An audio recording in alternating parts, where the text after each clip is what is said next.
Hey friends, welcome back to the channel. In this video, I interviewed one of the respiratory medicine specialist consultants at my hospital called Dr. Thomas, and he shared 10 things that we can do right now to help combat the spread of the coronavirus that's causing COVID-19 that's taking over the world, basically. Everything is going to be linked in timestamps in the video description and in a pinned comment, so you can jump around the video if you feel like it, and I will start with a very quick summary of everything that we discussed. So if you don't have too much time to watch this video, at least you'll get like the most bang for your buck out of it. So firstly, we talked about the importance of not panicking and preparedness being the key rather than panicking. Secondly, we should all be following the instructions from high command. So in the UK, we should be following the advice of Public Health England and the government, and this applies to whichever country that you're in. Thirdly, we talked a lot about social distancing and what that actually looks like and why it's so important. And then we talked about the importance of avoiding physical contact with elderly relatives because they are by far more vulnerable than young, fit, healthy people. Point number 5 was conditions for self-isolation, and the point we made was that basically this situation is so rapidly evolving that you should always consult the guidance from above whenever you're watching this video. But at the moment, the advice is that if you're symptomatic, then you should quarantine, self-isolate yourself for 14 days, because that's how long, based on the research, we think the disease is infectious for. Point number 6 is really important to keep up your physical health, mental health and everything, exercising during the pandemic, just not doing it in crowds or with other people. Point number 7 is the importance of washing our hands, especially when we're coming into and out of the house, when we've just been to work, when we're coming back home from work, after we've handled anything that has contact with the outside world. Point number 8, please stop smoking. It's really, really important. Point number 9, avoid comparing what's happening in your own country, in our country, in the UK, wherever you're watching this, with what's happening in other countries. The system, the epidemiology, the sort of healthcare resources in different countries are markedly different. And so the advice from country to country is going to differ. Yeah, sure, maybe everyone in Hong Kong is wearing face masks, but the advice for us in the UK is to not wear face masks, for example. And point number 10, we addressed this classic issue of kind of young people not taking this seriously and thinking, you know, well, I'm young and I'm fit and healthy and I don't care if I get it. I'm going to be asymptomatic, but it's not about you if you're young. I'm pretty fit and healthy, but I'm still social distancing. I'm still isolating myself because it's not about me. It's about the wider population, and I do not want to be responsible for people's death because I've passed the virus on to someone else who's more susceptible to it. So that was a quick summary of the things that we talked about, and now for the rest of the video, it'll be Dr. Thomas sharing his professional expert level advice as a respiratory medicine consultant, as a specialist, about what we can be doing, the 10 things we could be doing to help reduce the spread of the pandemic and basically how to respond well to it. Here we go. Panic is one of the things that we shouldn't do because it doesn't help anybody. There's panic that spreads more widely than the virus, which can be very, very harmful. So it's important that we try and sort of wind that down and sort of ramp up our preparedness in the right sort of way. Okay, so prepared, not panicking. Prepared, not panicking, definitely. You know, we're fighting a war, but we're doing it sensibly. We need each one of you to be able to get this right. You have to keep up because the instructions change on a day-to-day basis because of this process of trying to contain the virus. So if you were to think about that analogy of war, if we don't follow instructions from high command, who have a lot more information than we do, things can go completely wrong. To make it simple, the Department of Health tells you exactly what you should do as a member of public at any given time. Follow those instructions.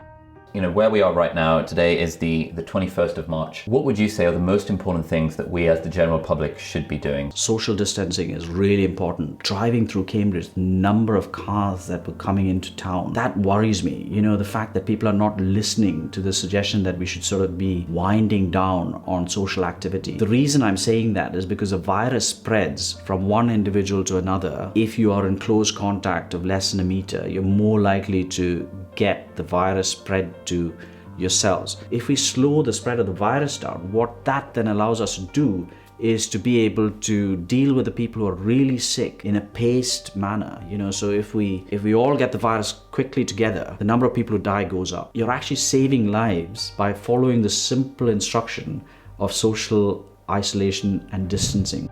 So this is really important. At this stage of the epidemic, where we are today, you need to protect your elderly relatives. You need to protect those who are vulnerable. And the way to find out who those people are is to go to the NHS England website, and they actually have a list of people. The general list is people with chronic respiratory disease, people with chronic heart disease, diabetics, people who are vulnerable because of recent chemotherapy for cancers, people who are immunosuppressed because of immune conditions, and so on and so forth. So there's a long list of conditions. The principle of social isolation has gone beyond that. Elderly people in particular are also a little more vulnerable than the general population, and we know that very clearly from the data that we have from Italy. If you care for your elderly grandfather or grandmother, you need to make sure that social distancing works for them.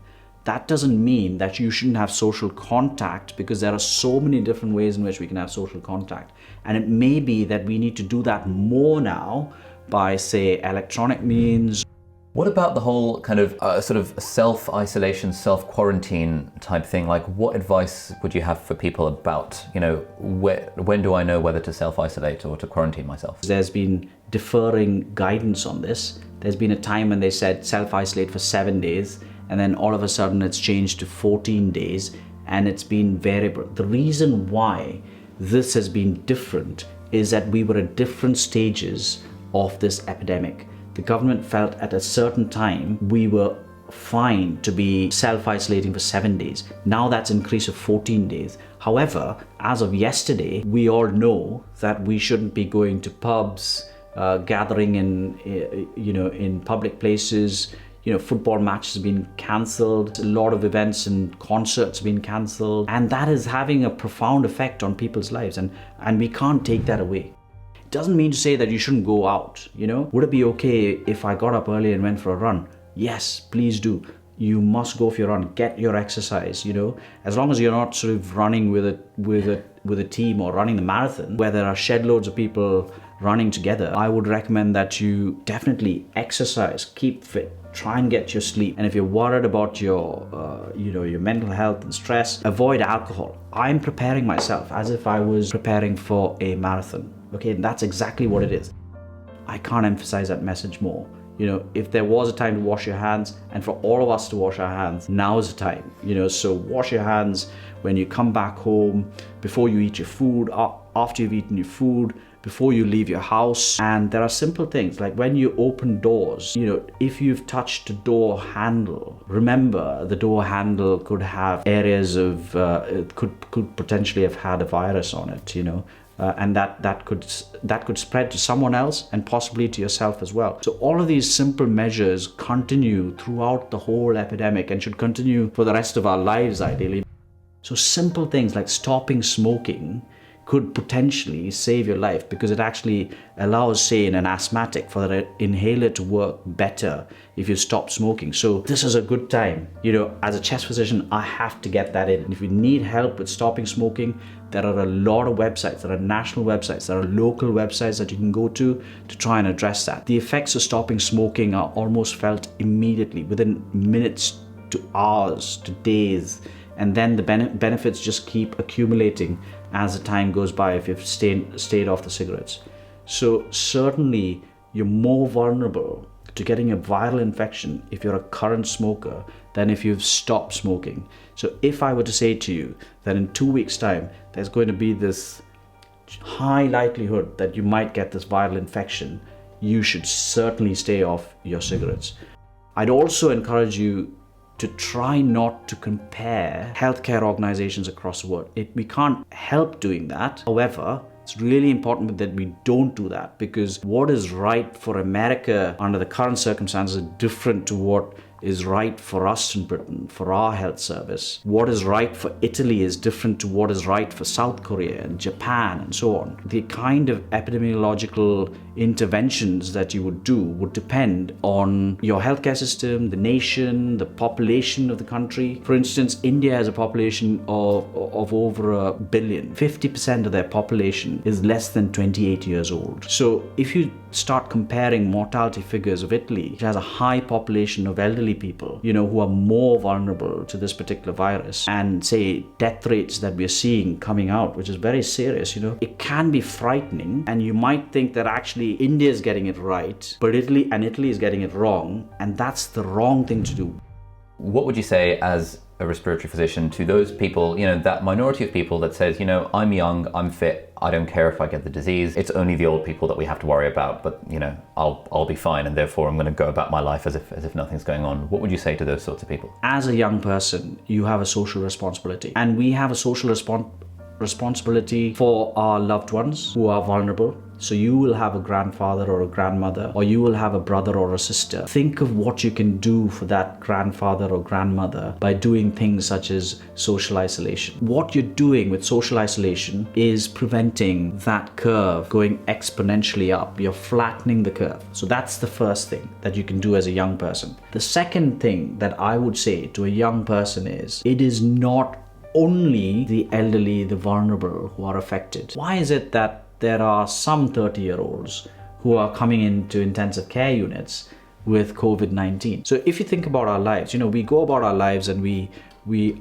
deal with most problems as young people. However, amongst us, there will always be people who have vulnerabilities. You might have an immune deficiency, some other medical problem which wasn't apparent, but unless your system or your body was stressed, only that would then point towards this particular vulnerability. Or the virus itself, the load of the virus that you've been exposed to, because when the pandemic is at its max, you don't follow these basic hygiene principles and rules, and you go out, you go to a nightclub, or you have a rave in your room or something, where there are shed loads of people together, and then and then if there are people who have a particular, say, strain of this virus, because these viruses, they're RNA viruses which can mutate. Kind of just to sum up everything that we talked about, we've said that this coronavirus that causes COVID-19, it's a very big deal, like in capital letters. It's got a significant mortality. We don't yet really know what the long-term morbidity of it is going to be. And we know we're at that point where there are things that we as individuals and as a collective can do to make a difference, which are things like social distancing and isolation once we have the symptoms. And the idea behind that whole thing is that we want to flatten the curve of the pandemic such that we don't overburden our healthcare system. Because if that were to happen and we literally run out of intensive care and ventilators, at that point we start having to make decisions about who lives and who dies, and that is not a place we want to get to. But we hope that by social distancing, by isolation, by washing our hands, by doing all these measures that are being recommended from central command, from the top by Public Health England, we kind of flatten the curve, we spread the course of the pandemic out over time. And if we do that, yes, it might last months, it might even last years, but the longer it lasts, the more our healthcare system will have the capacity to deal with it, and the more time we give our researchers and our colleagues working on cures, working on vaccines, we give them the time to find something that works. And in the meantime, doctors in other areas are being redeployed to the front lines to try and essentially buy this group of people time. So it seems like a really collective group effort that we're all doing.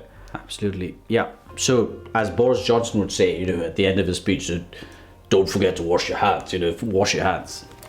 Excellent. All right, well, thank you very much. Okay, brilliant. Thanks. Fun. All right, so that was the 10 tips, the things that we can do right now to help prevent the spread of coronavirus, to help manage the pandemic, to help flatten the curve so that our health system is not overwhelmed. I want to say a big thank you to Dr. Thomas for taking the time to record this video and sharing his expert advice with us. And yeah, I guess all that's left to say is stay safe, stay healthy, stay happy, as Dr. Mike would say. I should probably steal that slogan. Thanks for watching, and we'll see you in the next video. Bye-bye, hopefully. Bye-bye.